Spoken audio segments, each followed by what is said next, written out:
Want to take your app design to the next level? Then stick around, because in today's video, I'm going to show you how to integrate Google Fonts in your Flutter application. Ready? Let's go.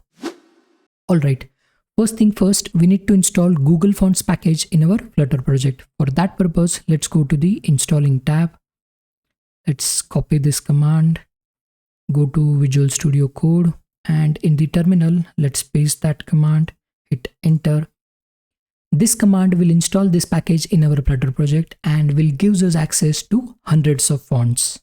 Now let's import the package so that we can use Google Fonts in our widgets. Package Google Fonts / Google Fonts dart. Okay, hit save. Now let's go to the text widget, and over here to use the Google Fonts, we can specify it using style like this, Google Fonts dot. And when we hit dot, we can see a list of available fonts that we can use. Let's use maybe Oswald. Let's hit save. And now let's deploy our application on iOS simulator to see how it's looking. Our application has been deployed on iOS simulator, and as we can see, our font has been applied to our text widget. We can also specify other details like font size, maybe 33, and font weight as bold, like this, or like this using text style. Let's hit save. And as we can see, our change has been reflected.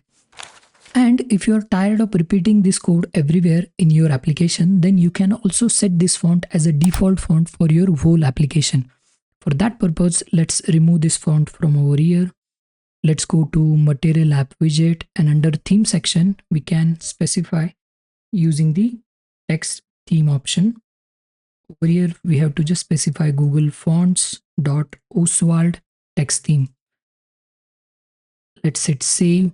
And just like that, our whole application is now using the Oswald font as our default font. And that's it. With just few simple steps, we are able to integrate Google Fonts in our Flutter application. I hope you found this video helpful. Hit like and subscribe for more awesome Flutter content. And let me know in the comment section, telling me about which font you are using in your next Flutter project. Until next time, keep coding, keep learning, and I will see you in the next video. Happy coding!